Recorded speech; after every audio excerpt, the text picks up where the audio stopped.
West Wales is home to some incredible businesses, but not many start with a herd of goats and a passion for gut health. In this episode of Momentwm, the making of a business, we'll hear from Shann and Rich, the founders and directors behind Chuckling Goat. What started as a small farm venture has grown into a nationally recognised brand built on traditional kefir, ethical farming, and a real belief in the science of what they're producing. I can't wait to hear more about the journey and how they've built this business.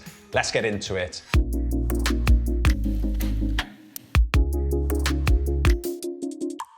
Shann and Rich, thank you for having us here at Chuckling Goat HQ. So before we get into the business side of things, I'd love to go right back to the beginning. Shann, what were you both doing before Chuckling Goat, and how did that lead to creating the business?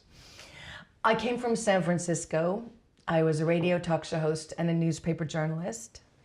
And so landed here in Wales, fell in love with this one, and learned that pretty quick I was gonna have to learn to make bread, make cheese, help him butcher lambs. Very steep learning curve. Right, and for me, I can barely remember a time before Chuckling Goat. So was there life before Chuckling Goat? Just about, yes. I was making harps locally.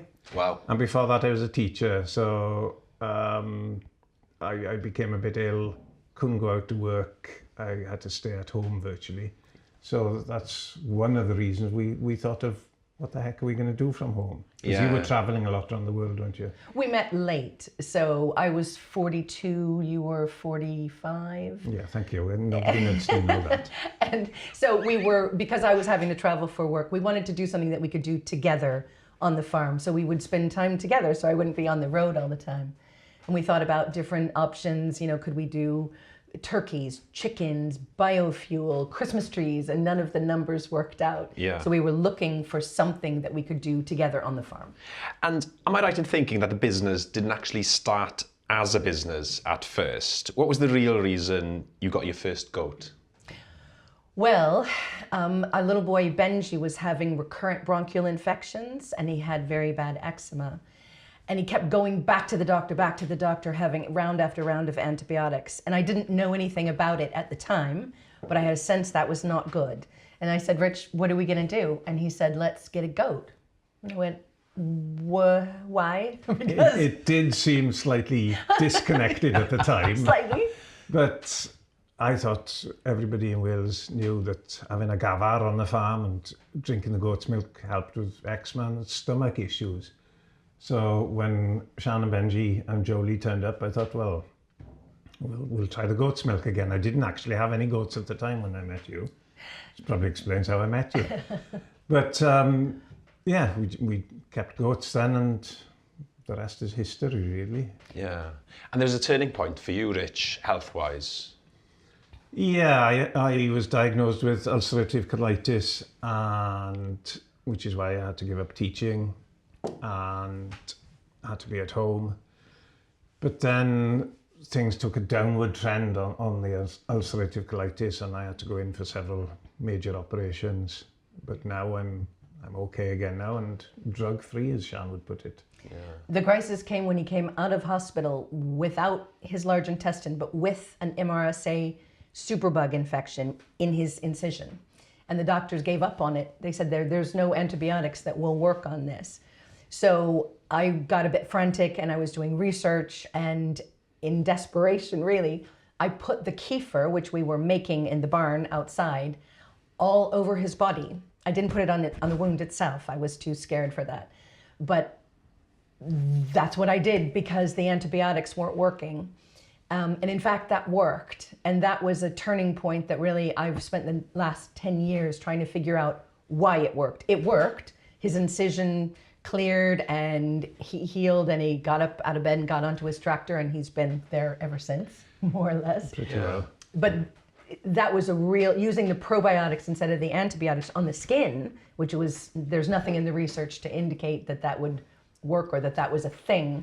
That has really driven my innovation and research for the past 10 years. So you were making kefir at the time, but obviously undertaking research as well, and found the benefits of it whilst making it. That was actually before the research. We got a goat, we started milking the goat. We had too much goat's milk. The goat was overproducing and we were having to throw it away and it made me feel guilty. Being a Cardi, I couldn't throw anything away, so I said to Shann, look, I can't throw 2 pints of milk away. Beth a fach. We've got to do something with it. So Shann did more research and then found this kefir was a way of preserving the milk, wasn't it, initially? It was. I actually had a girlfriend who phoned me and said, turn on the radio, there's someone talking about goat's milk, because she knew I was looking for something to do with it. Yeah. It was a Russian doctor who was using the kefir on her patients. And she knew about kefir because she was from Russia, and that's where it comes from. So this was before anybody in the UK had heard of it. I'd never heard of it before. And I thought, ooh, that could be a good little market for us if I could make it so that she's happy to give it to her patients. It would help them, it would help us, and we could use up our goat's milk. Yeah. So it started off from a personal perspective, if you like, then. Oh, very much so, yeah. It wasn't a business idea. Not at all. At what point did it become a business idea and something that you thought this could work for us? It worked so well for Benji. Cleared his eczema and he was a lot better. And the mums in the school, well, Benji's arms was on the inside of his arms. He had it particularly bad. How's that happened? And we said, well, he's drinking this stuff. Oh, can we have some? And they'd try it and they worked on them. And then we sort of thought, oh, well, maybe there is something to this that we can work with from home. We started trying to sell it to the local health food shop. So Mr. Hamborn Jones here walks into a health food shop in my broad Welsh accent. Do you want some of this stuff? Nobody's ever heard of it. It's expensive and it doesn't taste the best. And I'm not a salesman. So you can see how that went. So we were absolutely flat broke. So we were depending on selling maybe 6 pints of this stuff a week, which is peanuts. So there was a market in Newcastle and we went there right at the end of the day and we could spend all the money we had on the kefir, which was, I don't know, maybe £15 if we were lucky. And we'd buy the reject veg from the stall, and that's what we survived on for years. Pony carrots, not the good carrots, the pony carrots. That's what we made big pots of stew. Wow. It's interesting to listen to you talk about the early days. Tell us a little bit about starting the business then, and how did you move on from that point? I was quite ill at the time, but Shann could see this kefir may or may not do anything. It changed after a few months, didn't it? And I thought then it would go. But yeah, because it was unusual, but because of the success we were having with it, or other people were having with it, we thought, well, we've got to try something here. And it went, yes, the famous or the infamous story, I had to sell my motorbike to buy the bottles. Oh, I still hear about this. And I still you haven't could got buy a another motorbike. motorbike. You could buy another motorbike. I could. Wouldn't Sounds be the traumatic. Very. I had hair before I started this business. But anyway, it started very, very small. We had no grants, no loans, no funding. Nobody came along and said, oh, here's £100 to start you off. It was dim byd. And we literally did everything. I built this table 30 years ago and everything started on this kitchen table, really. And then I started making soap and lotion and putting the goat's milk and the kefir into the soap and lotion, and I made it on that stove right there in a big stainless steel pot. And then I thought, oh, we should sell this in a shop. And because I'm American, the only shops I knew were Fortnum and Mason, Selfridges, and Harrods. So I wrote 3 letters, one to Fortnum and Mason, one to Selfridges, and one to Harrods, and said, do you want to stock our handmade soap? And Fortnum and Mason came back and said yes. So you went high-end immediately, didn't you? Yeah, And just because I didn't know better. I didn't know it couldn't be done. Yeah. What worked there then? Why did they show an interest? Was it the fact that it was different to what they had? Was it the brand? This is something that I do try to tell people who are working in rural areas. The amazing asset you have is that you're in a rural area. The market is the city people. Yeah. And they're crazy for anything on the farm, anything boutique, anything from the country. The people who read Country Living do not live in the country, they live in the city. Yeah. So it's the fantasy of the country. And that's what the Fortnum and Mason people wanted from our soap. And because I'm American, I got that because I wanted the same. When I lived in a city, that's what I wanted. So I wrote a book to go with the soap in Fortnum and Mason for the ladies who lunch with pictures of the goats. And it was just going to be a brochure. But as I was writing, Rich got ill and it was my diary. And so I kept sort of keeping track of the whole thing. So it turned out the story was quite dramatic. I self-published it. And then Hay House picked it up and republished it, and it became an Amazon bestseller. Wow. And then that got picked up on Steve Wright, and I went on the Steve Wright show, and that was kind of the beginning of the big boom. Yeah, it took off from there. It's been a huge amount of hard work, obviously, but you know, what gives me the greatest pride is I don't have a mortgage at all. But on the other hand, I've got 24 mortgages because I got 24 members of staff, all youngsters, or mainly youngsters, who all have a mortgage. Well, who's paying that mortgage? It's Shann and I. So we've got 24 mortgages, even though we've never had a loan or a mortgage ourselves. Well, haven't got one in recent times. So being able to supply 24 local people with jobs, security, and I wouldn't say spread the love, but the local filling station up here, they've got, you know, they go up there to buy their fuel, but also sandwiches, buoyed, drinks. They might do a bit of their shopping there. So it's not just Chuckling Goat that's benefited and Glynmelyn, it's expanding out in these bigger rings, really. So from humble beginnings, obviously you're growing the business, you've grown the business. Tell us a little bit about where you are, you know, geographically, the location, but also where you are as a business, you know, what's being produced here, how much is being produced, for example, and where are the markets? Well, geographically, we're looking down over Cardigan Bay, over Llangrannog and Pembryn areas. I've lived, not here all my life, but I've lived very locally all my life, and I really don't see the need to go any further. We did take a trip up to North Wales a couple of weeks ago, which was great.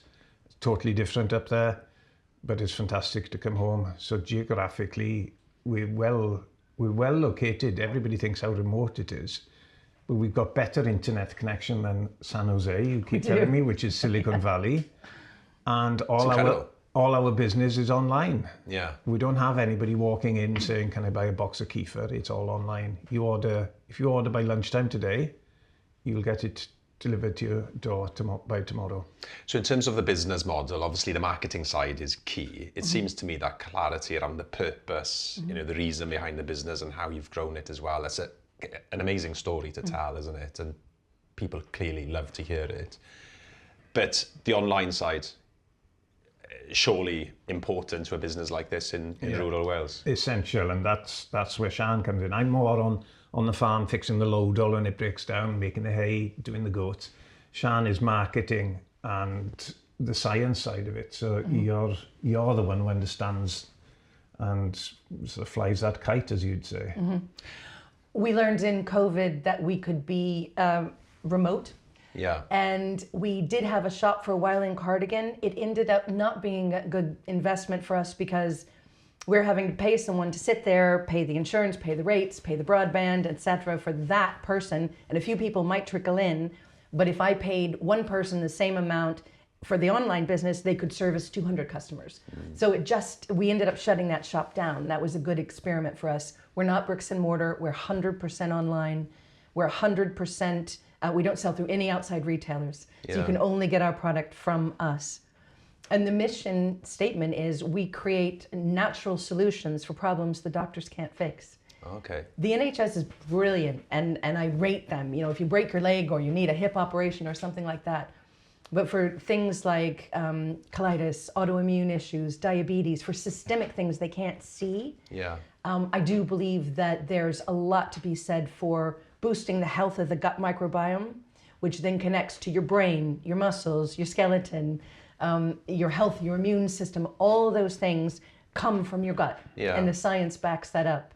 So basically, life grinds your gut down. It depletes that living system, and you need to push back and put living bacteria back inside there to restore the health of that system. Wow. The research side is just striking, isn't it? But there's a recipe for success for the business as well. That's clear to see. How did you learn about all of this? I mean, the kind By of the health side. Have you got past experience of marketing work, for example? Where did this come from?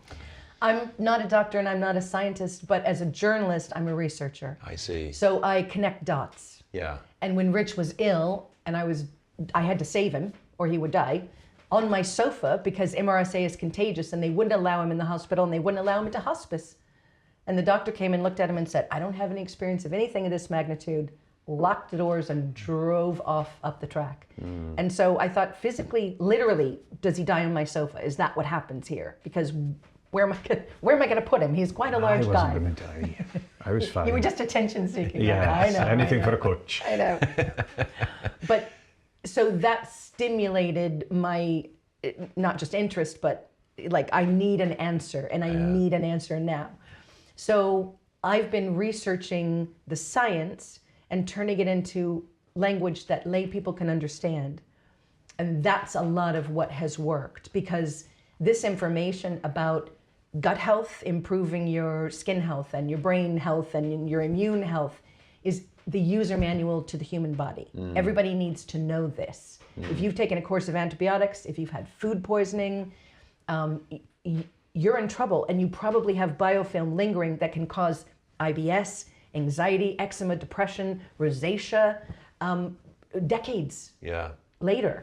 And we don't know it. You can't kill your way to success ultimately with antibiotics, although they're lifesavers in certain situations. I'm not a crank about it. But if you take the antibiotic, take the probiotic afterwards. Do the damage, but repair the damage, because it's a living system. Don't leave it damaged. Wow. It's therapy listening to you talk about it. You're so passionate about it. She is very passionate. He's very bored by now. But that's part of it, isn't it? I mean, telling the story as well. Yeah. Doing the research, but telling the story as well. And that's probably behind the brand as well, isn't it? And it is a big part of the brand. You might have noticed on the way in, we've got a red door on the barn, and you quite often call it the red door factor. People want to hear the story. People want to know that we're vaguely human. Yeah. Me anyway. That we're vaguely human behind this story, that we've got real life experience of what we're selling and what we talk about. Yeah.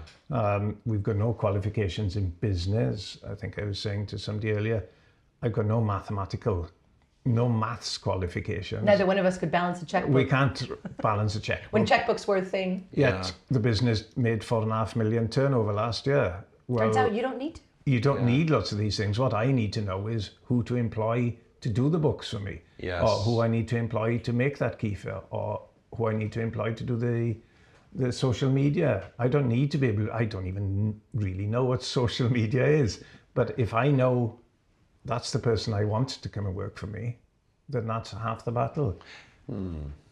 I think we also have a very, it's an interesting partnership. We say, I'm the kite and he's the guy who holds the kite string. Okay. And we could have driven each other crazy. And of course, sometimes we do. We frequently do. Sometimes we do. But also, Rich is the one who said, we need to stay here on the farm. We need to keep it small. I'm American. We'd be in Swansea now on some horrible industrial estate if it had been left to me. There are nice industrial estates in Swansea, by the way. I see it now, but I had to learn. He's quite right. Keeping it here and keeping it, artisan, small, boutique, handmade, that has been so important for us. And part of the story. But let's spend a little bit of time on growing the business, because you talked about the challenges during the early days. Yeah. Has it been plain sailing?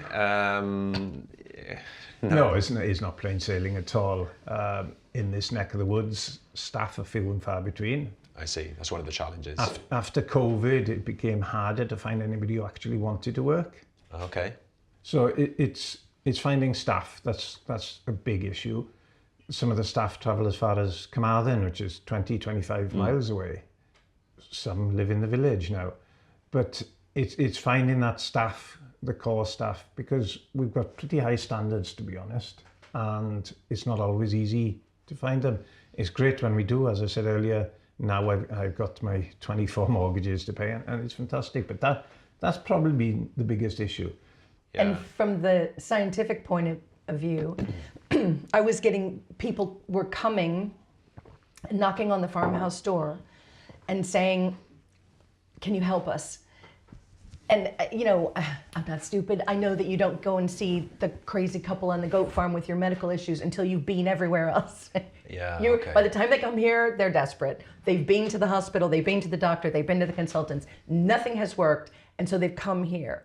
And we were able to help them. I was able to solve enough of those problems that it was, our marketing budget was zero, because zero is what we had. Yeah. And so it was just word of mouth, for a long time. And then I saw somewhere a microbiome test, and I went, "Ooh, I want that," because I was having to guess. But if I could actually see and have information about what was going on, then I could. It's a cutting edge area of science. We don't know that much about what's going on, but if I can see it, then I can do research and engineer solutions backwards. Yeah. So I arranged that we would sell the test. And then I thought, well, that's 80 pages of raw data. Nobody wants that. I need to have someone who can explain the results to people, and it can't just be me, because I'm also making the soap and doing all the other stuff.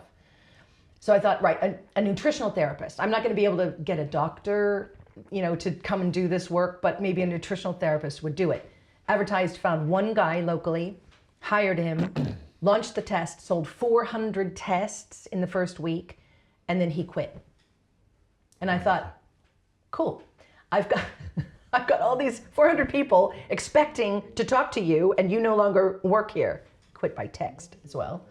What am I going to do? And I was face down on the table and trying to figure out what I was going to do. And the guy who runs our website, who works with us full time, said, we do everything better in-house anyway. Why don't we train some of the people who are here to be nutritional therapists? Yeah, okay. And so we did that. We found a program that we could get them through, and we did a thing where one person would study while one person worked, and then they would switch. Yeah. And we trained enough people, including me, to be a nutritional therapist so that by the time the results came back, we were ready to receive them. I see. And so now everyone who answers our phone is a nutritional therapist. Yeah. It's interesting. You've given us a feel for your experiences and I suppose the skills that help shape the business. You touched, Rich, on the fact that you need other individuals in order to grow the business, and you need expertise in areas like finance and marketing. What was key to, grow the business over a period of time? What domains or themes you felt that you needed to kind of get to grips with and get support from outside of the family or yourselves?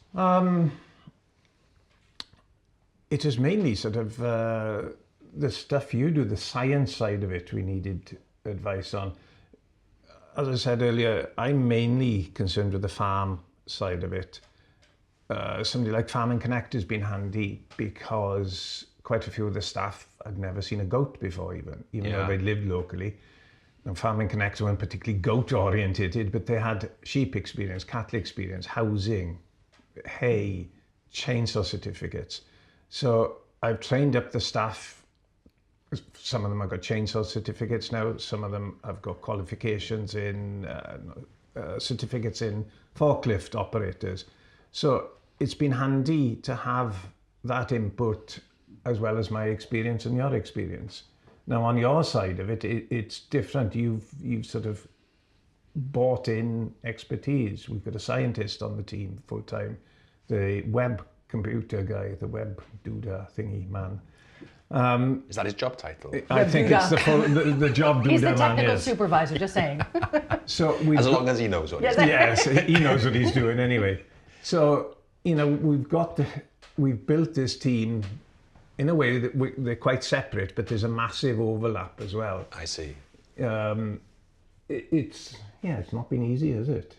Well, Rich, what he's not saying is he designed and built our factory.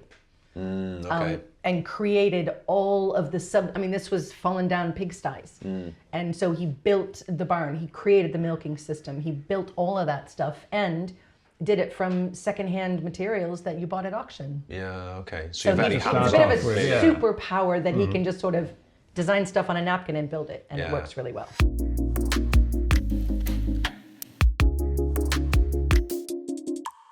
Right, I'm going to take a quick break from the big questions, and I'm going to ask you a few quick fire questions. So maybe I'll ask you a question each, if that's okay.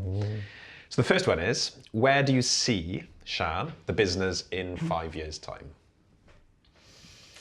5 years, let's see. I'll be 65, and so my goal is to be pretty well stepped back so that the kids are running the day-to-day operations. I am very passionate about gardening. Soil, as it turns out, is a living system very similar to gut.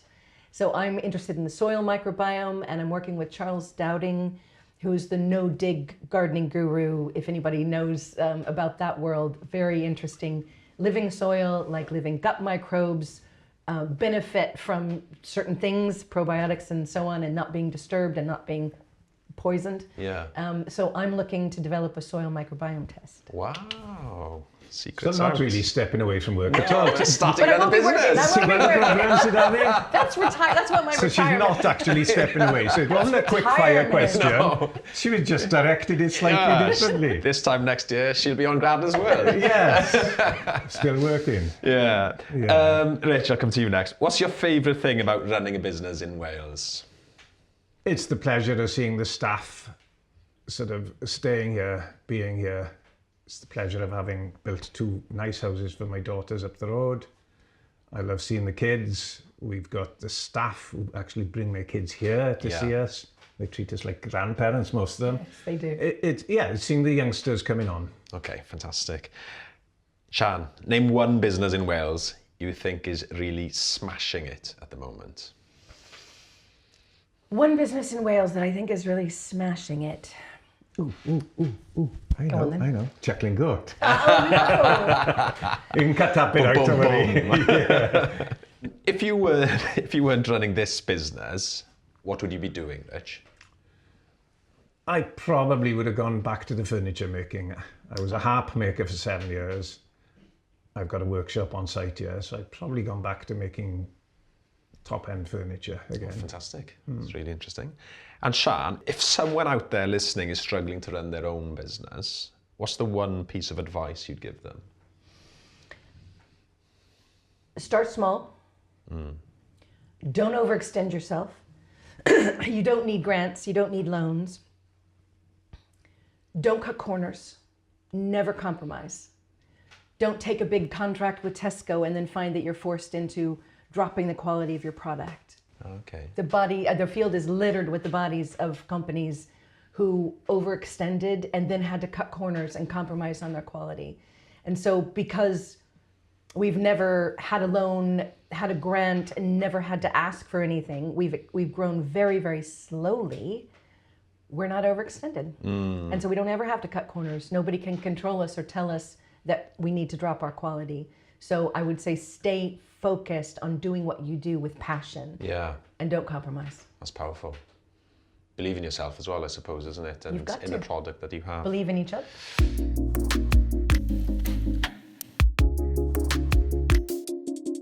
I'd like to spend a little bit of time on the successes and lessons. Obviously, you've touched on a few things already, but have you had any moments from customers that have really stuck with you?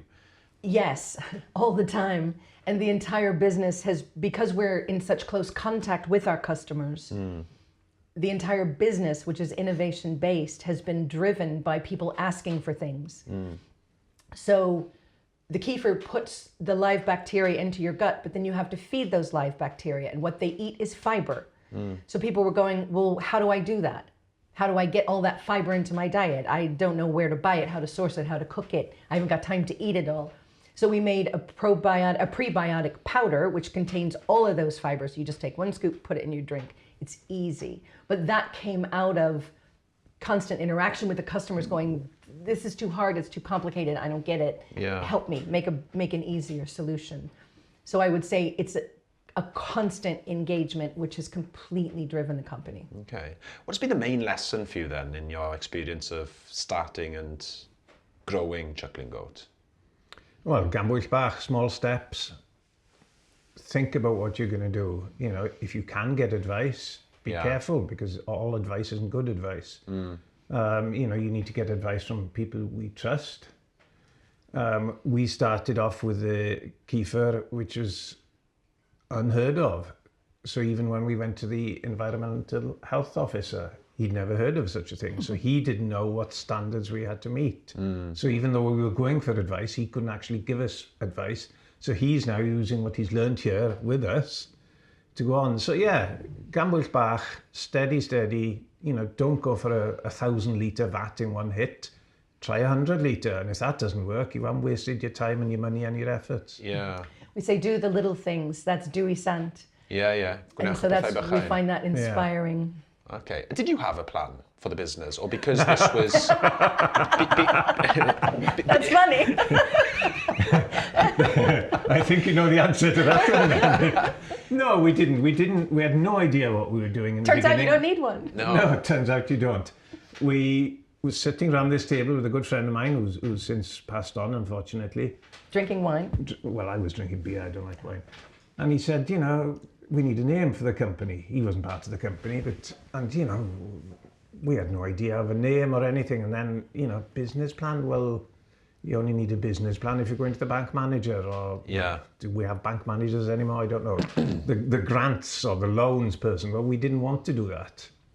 You know, I'd set up my own carpentry business 40 odd years ago, 45 years ago, with no money at all. Why should I be given money to make my own business? So, yeah, we still haven't got a plan. Yeah, I suppose it's difficult to develop a plan when people were still learning about the product and you were trying to sell something that didn't exist. Yeah. But is it easier now that you kind of know it's working?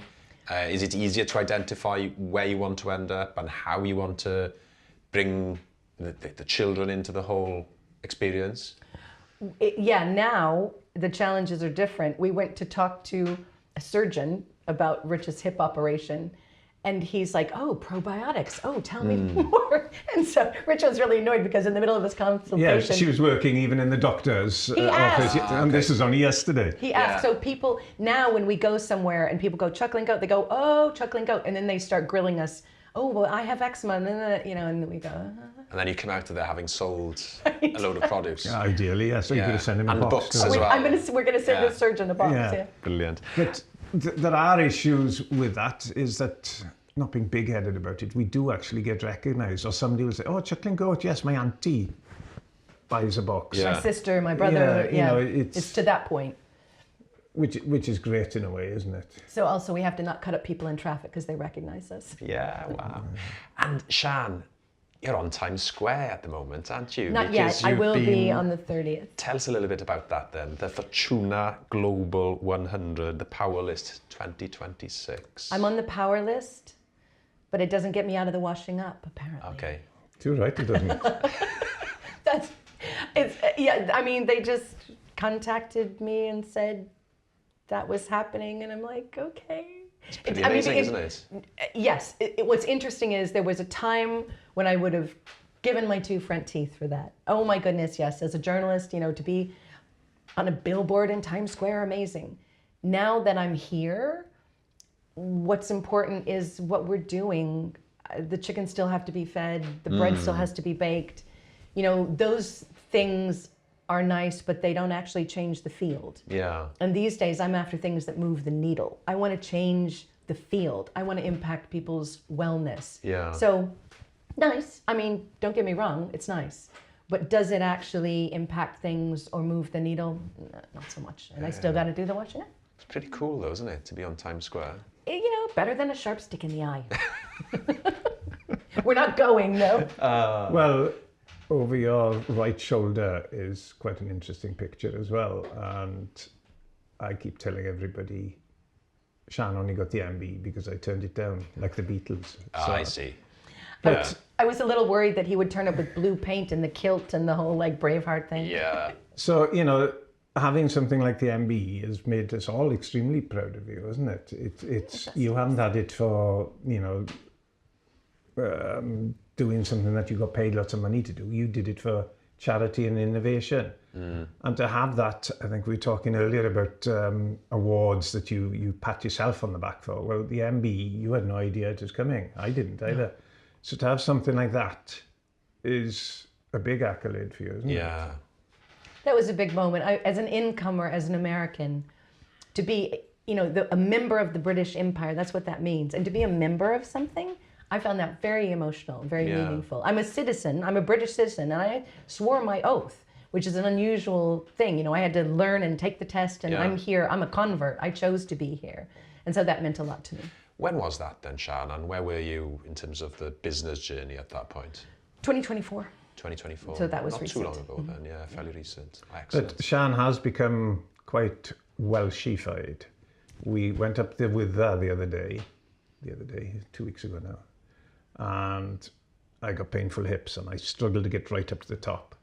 But we both made it to the top, and we both were in floods of tears. Couldn't see on the way down. I don't know if it is the mist or the tears. So she has become, from quite a crazy American, you've changed quite a bit, really, haven't you? To a crazy Welsh woman. Yeah, I'm from San Francisco, so you're not going to be visiting New York then to see yourself on the billboard or on the lighting, whatever it is in New York. Yeah, but she made the effort to go up there with that. Yeah, so that's quite a contrast. A real Welsh middle name, Erin. Didn't realise that. Yeah, it's a funny spelling, but it sounds... Erin is the right spelling. Oh, is it? Okay. E-R-I-N. Yeah, Shann and Erin, yeah. It was meant to be. I've really enjoyed the conversation. It's been brilliant listening about, how you set off on that journey, but how you've grown the business as well. But before we wrap up, I want to ask a few questions about the future. Is there anything you haven't tried yet that you're excited about? You talked about soil, obviously, but is there anything that you're looking to maybe develop or something that you're excited about in this business? For me, it's more tractors. I see, so personal. How many tractors can one man have? This is an innovation-driven business, and that means it's always exciting. So we've just, for example, we have a prebiotic, we have a probiotic, and now we have a postbiotic. So kefir is like the band. They're like the long-haired rocker leather trouser band. The prebiotic is like the groupies who feed the band and take care of the band. The postbiotic is like the music. It's what the band makes. And so we have these kefir grains. We didn't know what to do with them because the kefir grains are live. And then we went, oh, what if we dry them? Oh, could you eat that? Oh, what would that do? Oh, and so that's been a process of, innovation, testing, research, discovery, and we're just launching that on the market. So now we have a postbiotic. Yeah, We've got a new soap we've just launched. Or about Haven't to launch. launched it yet. No, about to launch, isn't it? We go. This is funny. We go away every now and then to Shrewsbury, and because if we're going to let our hair down, it can't be local. So we've got to go away. What happens in Shrewsbury stays in Shrewsbury. Okay, I want to ask about that. Have a hotel that we love to go to there, and the lady there said, "Can you make me some turmeric soap? I've been buying turmeric soap. I don't like what I'm buying. Can you make me some?" And I came back and talked to the Jordan, who's the head of our soapery, and said, "Jordan, let's do some turmeric soap." And so we started messing with it. And we've got it, and it smells beautiful. It works great, makes your skin bright.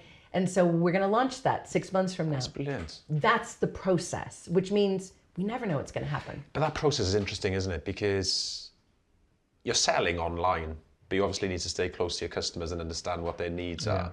And I'd imagine it's becoming quite competitive as well. It's a competitive world anyway, isn't it? But the health and well-being space can be quite competitive, I'd imagine. We've had a few companies try to imitate us.